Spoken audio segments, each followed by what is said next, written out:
So the hard truth is the strategies that you implement will either repel or attract both clients and employees. Curious what business owners are doing to double revenue, have more cash flow, work less hours, and provide a better lifestyle for their family? Dive into the world of business growth that leads to guaranteed wealth. Your hosts, Dr. Laura Shwaluk and Jerry Kezhaya. Grow and get answers to your business and investment questions that provide clarity, move you forward, and inspire you to reach your goals. Welcome to this edition of the Business Builders Intensive. My name is Dr. Laura Shwaluk, and my co-host here is none other than Jerry Kezhaya. Yay! We have an amazing guest with us today. I'm so excited. How excited are you? Oh, you might have heard of Dr. Cialdini. He is the godfather of influence. He's written many books on it. He's now in his 80s, I think. And today we have with us the CEO of the Cialdini Institute, Dr. Christopher Phelps, and I'm so excited to have you and host you on our podcast. Welcome. Thank you, Laura. Thank you, Jerry. Pleasure to be here. Excellent. So tell us a little bit about yourself and how is it that you came to be the CEO of the Cialdini Institute? And then tell us about what you guys teach. Ooh, great. Hope everyone has a couple of hours because here we go. Put your seatbelt on. We're going.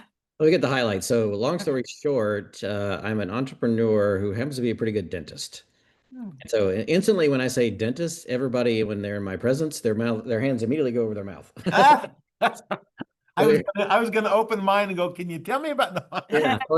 Or the other thing is they instantly use the finger as a hook and say, hey, what do you think about this thing? So I get positioned for a lot of advice, dental advice, wherever I go, which is hilarious. So built my career in dentistry. I've been a practicing dentist for 22 years. And I discovered Cialdini when I had 4 practices at the time. And I decided to, as one of my mentors said, buy back my time, subtract to multiply. And I sold 2 of my best performing offices, highest revenue, least amount of debt, best profitability. And I took over with my original partner. We took over our worst performing practices.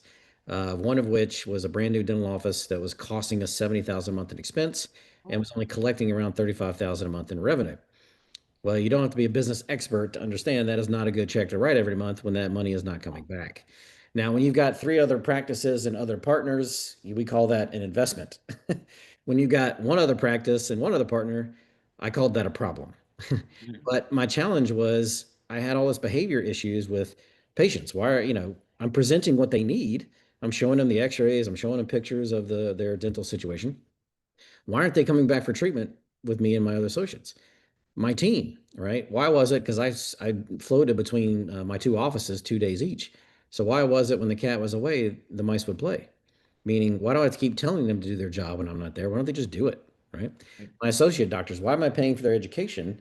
And they're not coming back and using the education they learned with their patients, creating new procedures, new billable services, what have you. And I couldn't put my root finger on the problem until a friend of mine had invited me to a business conference, and the keynote speaker was Dr. Robert Cialdini. And at the time, I had never heard of his book, Influence, The Psychology of Persuasion. And he talked at the time, there was only 6 principles of persuasion. Now there's 7. But he covered those 6 things. And one of them in particular was my light bulb, my aha moment where I was like, man, that sucker right there. That principle, this consistency thing. If people commit, then they do. Is the root cause behind every one of my behavior issues I was seeing with my patients, with my team, and my doctors. In essence, that was my light bulb. Well, if people commit, they do. What was I missing? If they're not doing, my harsh reality was, the hard truth was, I wasn't getting a commitment out of any of them to do any of those things. Change the commitment, you change the outcome, right? So instantly gravitated towards Cialdini, read the book, went out, trained with him, found out he had a certification program. He took me under his wing. God bless him. I trained with him for over a year, studying more behavioral science research than I care to admit. But then going back to my kind of 2 struggling practices and using them as my laboratory to experiment, saying, hey, well, it kind of worked in this experiment, behavioral science research study. I'm kind of trying to do the same thing over here. Let me see. Let me try it. And what happened was pretty amazing. Over the next 3 years of growth, those 2 practices that were struggling were now doing more in revenue, more in profitability, and more in my free time than when I had 4 combined. Okay. Wow. Maximizing the capacity over growing for growth's sake.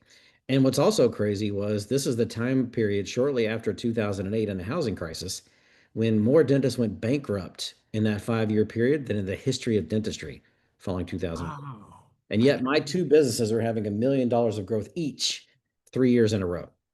So what it showed me was the power of these principles is that when you build your strategies around what people are actually using to make their decisions, the uncertainty in the economy around you don't matter. These other environmental factors, these excuses we hear after people reject us, you're too expensive or whatever, aren't really the root cause of what's behind the decision. You make them around the principles that they're actually using, none of that matters. I actually was able to turn this dental need I was presenting to patients, and they perceived it as something that they now wanted. And now that they want it, the economy didn't stop them. The money, the cost weren't barriers anymore. So ultimately, I built a coaching and consulting business in dentistry around this for my colleagues. And when Dr. Cialdini launched the Institute a couple of years ago as a way to kind of get this information out to the masses, going deeper than what the book can offer, he knows my history of startups and turnarounds. And he said, hey, would you step in and help lead the Institute and help us maintain this core value of ours, which is teaching people how to ethically leverage these principles to solve their challenges. So when I still feel indebted to him to this day because of what he taught me and it changed my life and my businesses. So of course, if he asks me, whatever it is, the answer is always yes.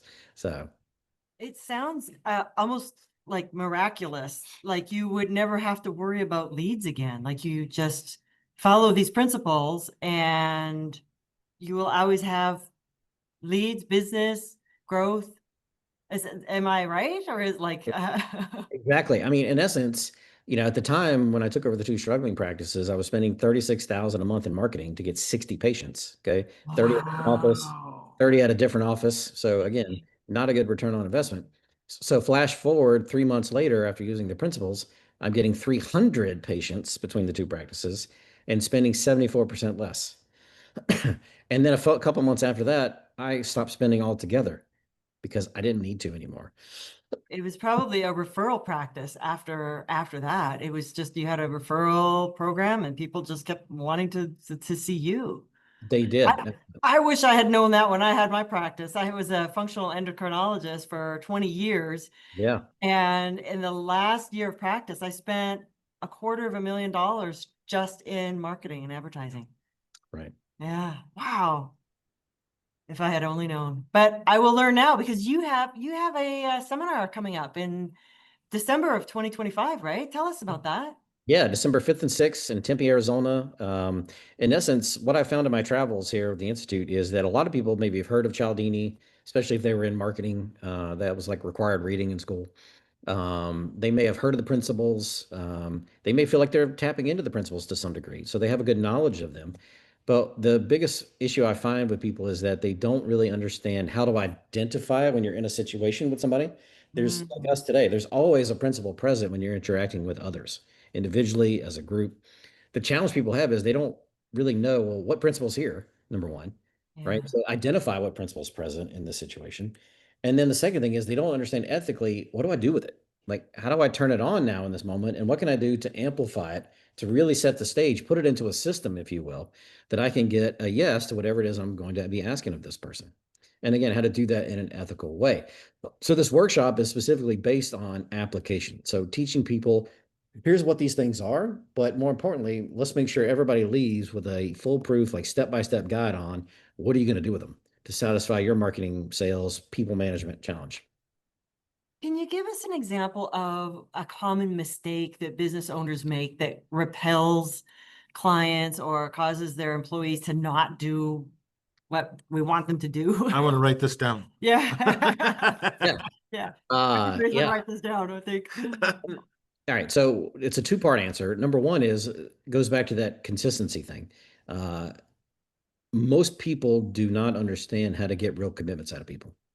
And if you're not getting a commitment, they're not going to do, not consistently, not for the long run, right? On top of things, not only what you say to people is important, believe it or not, the order in which you say it could actually be attracting them or repelling them. The sequence matters more sometimes than what you're even talking about. It's just a consequence of the way our brain perceives the options and the information presented to us in that situation. So example, in my world, this same product called Invisalign was launched in 2003 when I got out of dental school. And at the time, only orthodontists were using it. And a group of orthodontists came to our group for consulting, and one of our lead trainers consulted with them. And they had this study club of orthodontists were some of the most successful in the country, but they were having a hard time getting yeses to Invisalign, which was their most expensive product, right? At the time, it was $8,000 for treatment. And so our trainer went around to all their offices and he noticed an interesting trend. All of them were presenting something like this. Okay, Dr. Laura, you got some options to straighten out your teeth. We could do short-term treatment with traditional brackets and wires. So the silver brackets, silver wires, probably spend like 6 months or less. So we can fix the front of your smile and not worry about your bite and the back teeth, right? So make the front look pretty and not worry about the back for $2,000. We could spend $4,000 and fix the front and the back. So get the smile correct, make sure the bite lines up in the back with the silver stuff for $4,000. We could do the front and the back with cosmetic brackets and wires. So a white bracket, a white wire, so it kind of blends in with your teeth for $6,000. Or we could do this new thing called Invisalign for $8,000. And most people won't even know you're wearing it. Which would you prefer? So in that example, what I like to say is what costs more energy in nature, going upstairs or going downstairs? Upstairs. Upstairs, right? Which do you think people would prefer to do if they had a choice? Go downstairs. Right? Nature takes the path of least resistance for a reason. Oh, So yeah. knowing that, what are they doing in that example? 2,000, 4,000, 6,000, 8,000. Are we going up or down the stairs? Growing up. Going up. So the one simple recommendation was, you know what? Let's split test this. Half the time, flip a coin. If it's heads, take them up the stairs like you've always done. But if it's tails, which should be the other half, humor us, flip the sequence. Start high and go down in options from there. And let's see what happens. So one change was all that was recommended.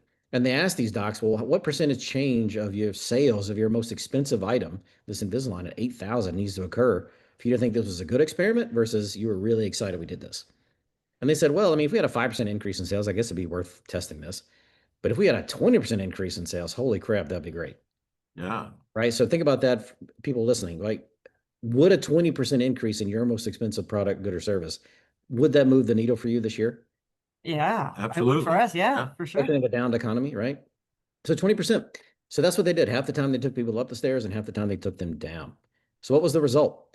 When they took the people down the stairs, so started with the most expensive option and went down in options from there, that one change led to a 540% increase in sales What? of the most expensive Invisalign item in a majority of those offices.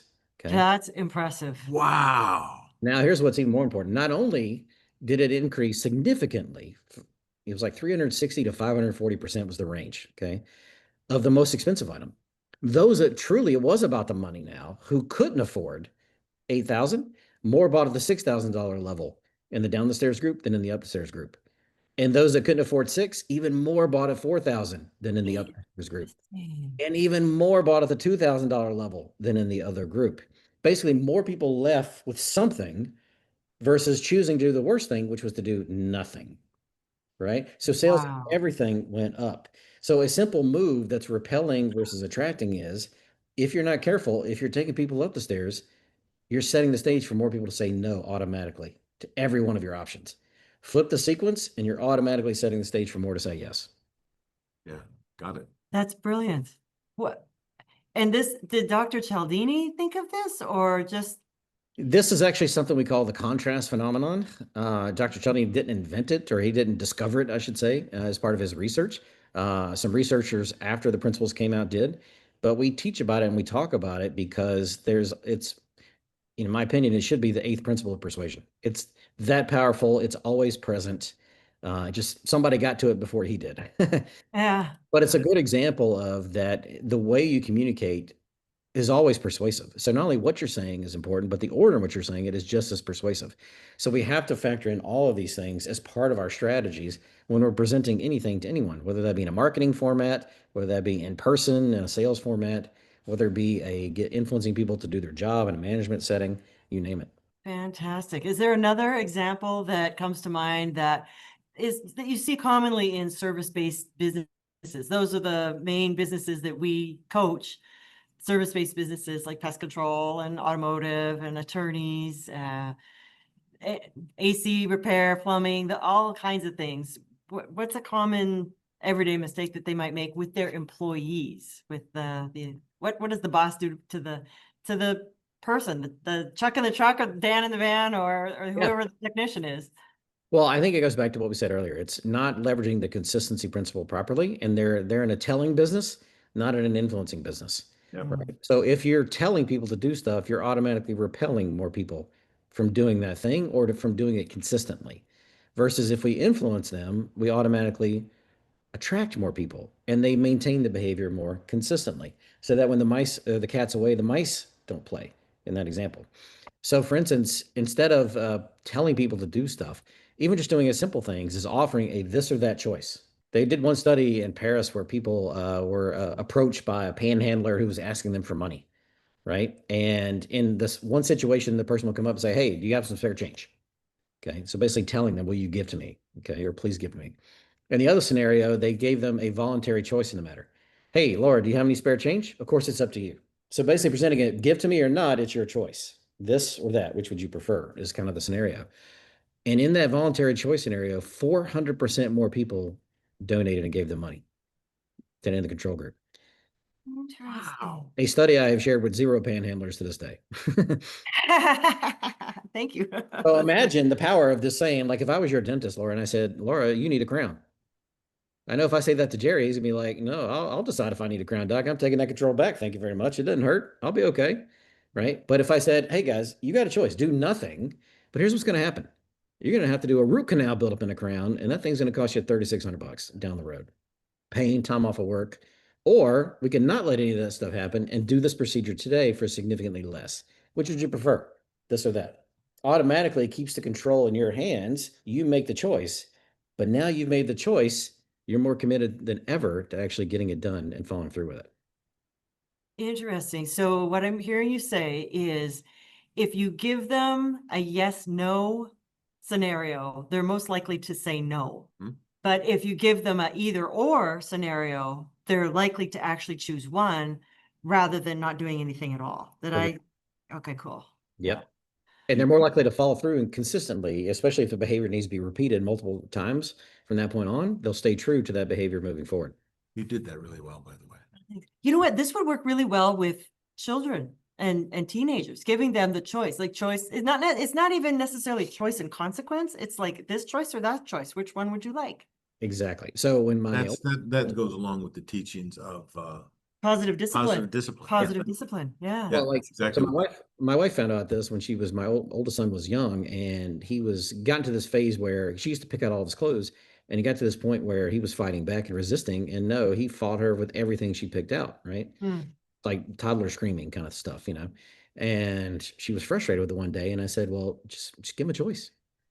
Now you can control the choices, right? Maybe one outfit is more embarrassing than the other, whatever, but present the choice as this or that, and let's see what happens." And suddenly, from the very first day she started offering that, no more tantrums. He was back in control. Suddenly, an outfit that she was acceptable to her got worn. Everybody wins. Beautiful. Fantastic.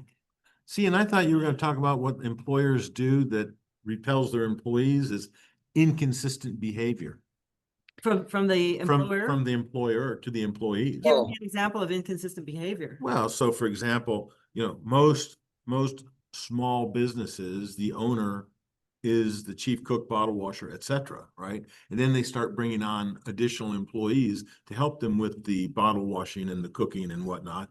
And then, the boss comes in, he's in a great mood, everybody's doing well. And then the next day he comes in and something happened at home and he's just real pithy. And it just shuts down everybody's morale in the company. Mm-hmm. And that's a very common thing that we catch people. I mean, we find them doing that on a regular basis. And you're like, okay, we got to nip this in the butt. Yeah. Well, if you're not being consistent, right, it's going to affect your team members and the people under you.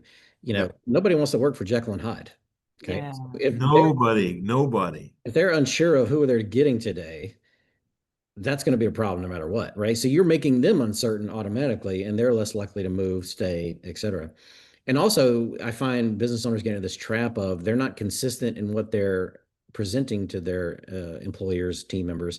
Meaning, we like to offer a lot of incentives, or if you do this, then you get that kind of reward scenario. And there's a reason that rewards are actually have distrust built into them. They actually influence less people to do the behavior than many other numerous things because people are not consistent. They don't follow through. All right, I did this, but you didn't give me that. So why would I say or believe anything you tell me moving forward? So if Yeah. you're not consistent and backing up whatever you're saying or putting out there to you and your team members, and you're not doing the same, they're not going to do the same for you. They're going to reciprocate that's another of our principles. Whatever you put out there, guess what? You get back in spades. Yes, you do. And consistency is very important. You know, when we first started our coaching practice, we had the wife of a client. We asked what she expected to get out of the coaching. And she said, I don't know who's going to come home, Dr. Jekyll or Mr. Hyde. You know, if things are good at work, he's great. And if things happen bad at work, he might not talk to me for a month. And I can't deal with that much longer. And so the inconsistency rolls off into not only the business, not only the employees, not only the clients, but your home life too. Oh, And yeah. it's amazing how all of this literally flows together and pieces together. So I'd really love to have your event be a sellout, because just this little conversation is to me makes it well worth it. Give us the information about how people can find out more about this event. I know you have a website, and you probably have this on social media somewhere too, right? Yeah, if you look up Dr. Robert Cialdini's LinkedIn page, we posted on it there. If you look up the Cialdini Institute on LinkedIn and Facebook, we posted about it there. Our website is cialdini.com. Not the easiest name to spell, but hopefully we can put that in the show notes. But if you Yeah, and would you spell it for us now? Just spell it out. Yeah, Cialdini. Yes. Cialdini.com. If you go there, there's a button at the top right that says Influence Unleashed event, which is what we're calling it. Everybody's got this potential. You know, I was going to the store the other day and I saw this like huge pile of firewood that's been sitting there. Every day I've walked past this going into the grocery store to get my daily coffee, so to speak, for months, and it hit me. There's so much potential in this pile of wood. All I need is a spark. Okay. Yeah. Yeah. Release that energy. And all of us have this capability to influence and persuade and to be able to do it in an ethical way, right? It's just missing that little spark to unleash what's inside of you all. So Dr. Cialdini and I have created this 2-day event to help do just that, to be that spark for you, to ignite this stuff that's already in you, this potential, and help you communicate better with everybody in your personal life, in your work life, and everybody in between. When I think of Dr. Cialdini, and the first time I heard him speak was, oh gosh, Oh, 10, maybe 10, yeah, 15 years ago. long time ago. He was talking about giving a little gift, like right up front. Yeah. And can you say a little bit more about that? Because that to me is so much fun, being able to give something right up front to have people remember who you are. So can you tell us which principle does that belong with? Yeah, that's a principle of reciprocity. Okay. It's biblical, like it's as old as time. Wow. Everybody knows the golden rule, right? The golden rule doesn't say give unto others as they've already given unto you, right? It says give unto others as you would have them give unto you.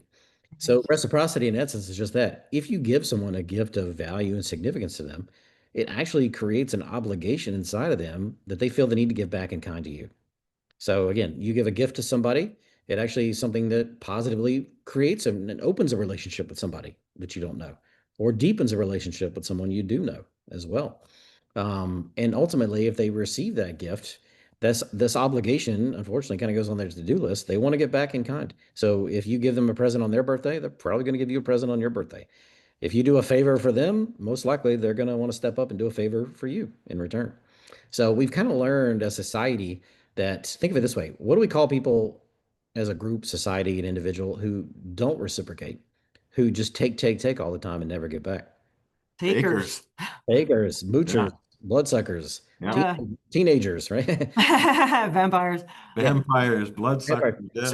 So there's no positive word in the English language to describe someone who doesn't reciprocate, who just takes. So the social influence on us is just that. We don't want others to perceive us as being that person. Hence, we reciprocate when given to. Got it. Interesting. And there's a lot of different ways I'm going to use the term, I heard Alison Armstrong use the term currencies of reciprocation or showing appreciation. Currencies of appreciation. Currencies of What else? appreciation. Yeah. Yeah. So it could simply be, it could be a note or a written word, or it could be a voicemail, a actual video, Pat on the back. a physical touch. It could be, You did thank that you. again? Yeah. Oh, oh, wait a minute. Sorry. This It's not that kind of joke. Oh, darn it. I'll turn that camera off. But it could be so many very different things. It could be A little trinket, a little. a gift. It could be acts of service, or come and watch me perform at the theater, or at like my sister plays in a band. She's like, come watch us. And that means a lot to her. So it's give in a way that that other person also likes to receive. Yeah. So people always think of gifts as a physical thing to give somebody, like a gift card or gift present or those kind of things. But you're on the right track. Like some of the most powerful gifts that you can give somebody are these intangible gifts, like things you can't put your finger on per se. Like doing a favor for somebody, listening to them, right? Giving good advice, going to a show to support them, right? So really the question I get a lot is how do you know you've given one of those kind of gifts? Well, the truth is, you know, you've given a gift of significance to that person if you hear two magic words when they generally say thank you. Yeah. Oh, Laura, thank you so much for coming to my my performance. That was so nice of you, right? When people go out of their way to genuinely thank or praise you for what you've done, whether you realize it or not, even if it meant nothing to you, and definitely not to that level, if they just paid you for it, if they're bringing it up, they feel like they are the ones in debt and need to reciprocate. And in fact, the way you bungle that situation the most is if you say two other horrible words that should be in nobody's vocabulary. You say, no problem. Yeah, that's terrible. That's like it totally wipes out the value of it, You doesn't it? totally diminished the whole value and made them feel less and bad for trying to reciprocate. You just spit on their Yeah. attempt to thank you.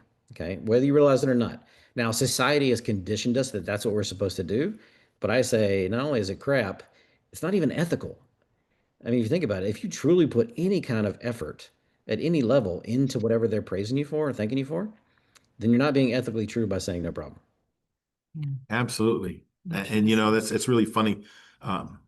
The 5 love languages, when you understand those, it really goes a long way.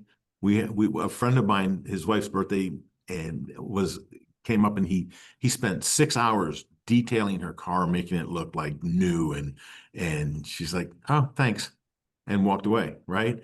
And he was fuming until he learned about the love languages, and she would have been happier had he gotten her a single flower or a little trinket or something, because he just didn't even understand her love language, right? And so again, when you're talking about ways of appreciation and the no problem and whatnot, try and make sure that you're on the language that they understand.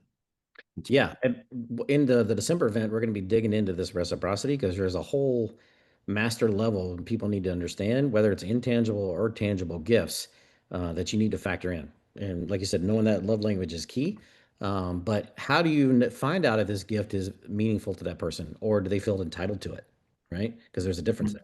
Because if they're entitled to it, if they expect it, there's no power there, right? So to speak, as your friend just found when he washed the car and got nothing, right? Yeah. So how could they have prevented that and set the stage for a success of giving them something instead that did have value and significance?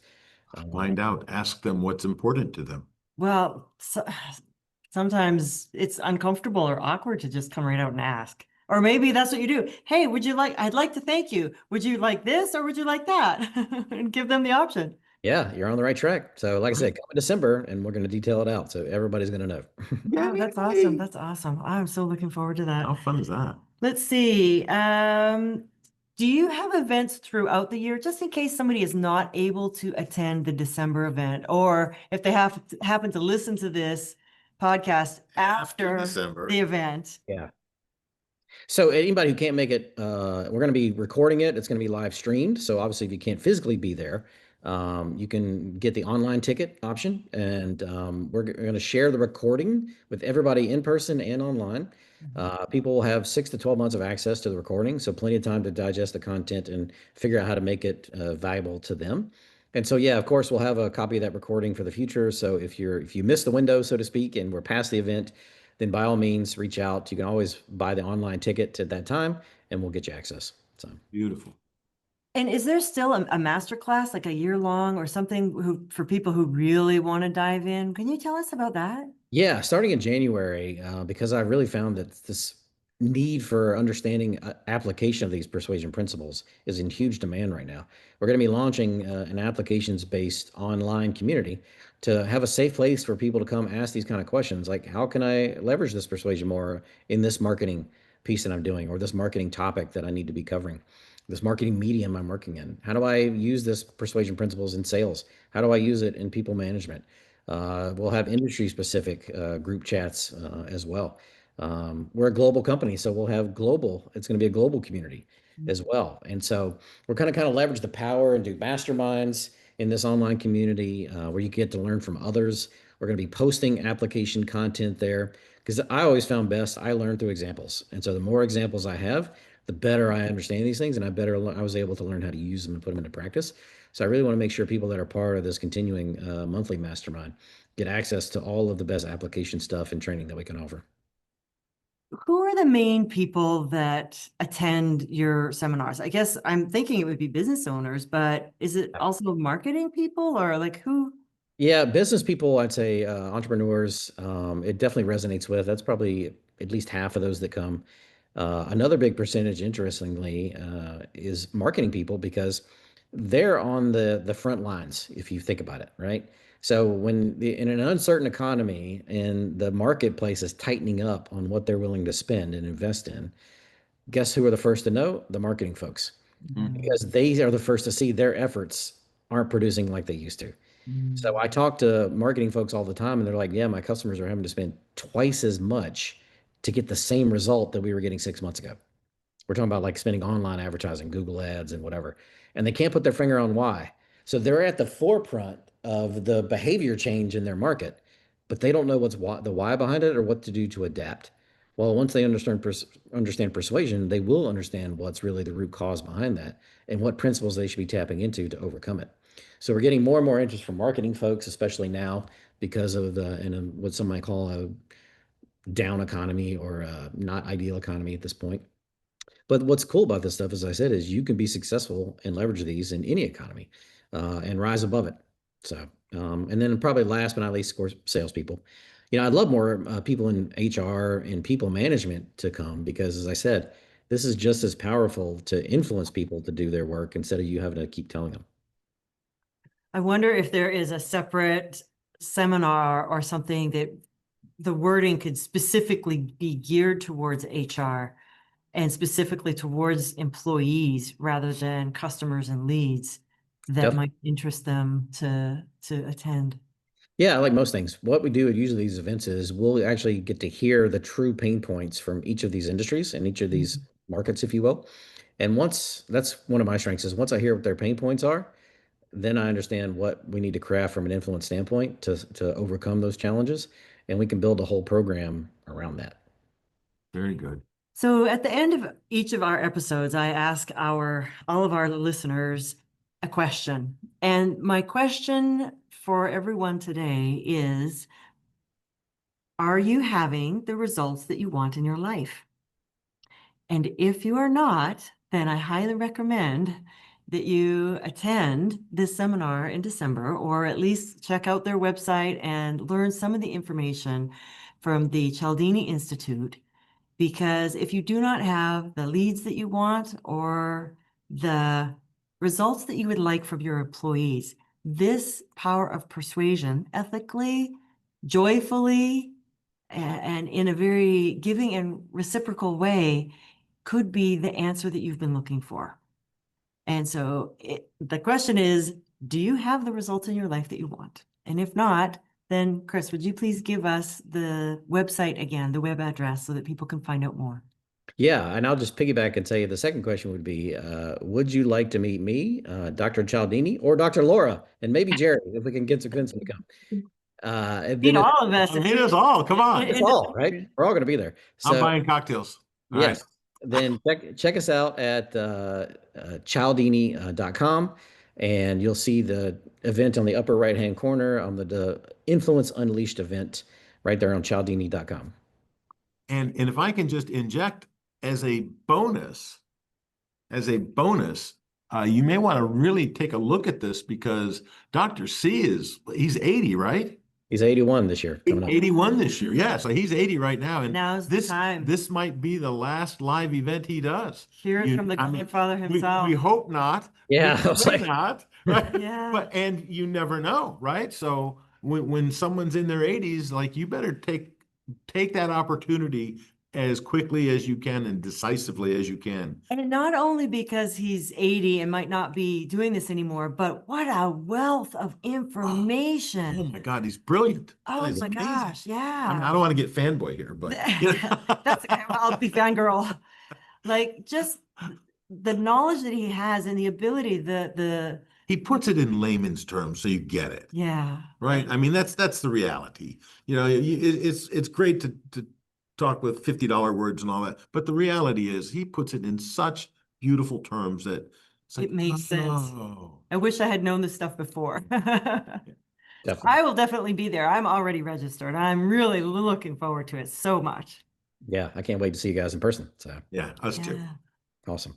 All right. Are there any last words of wisdom or anything you'd like to share with everyone listening?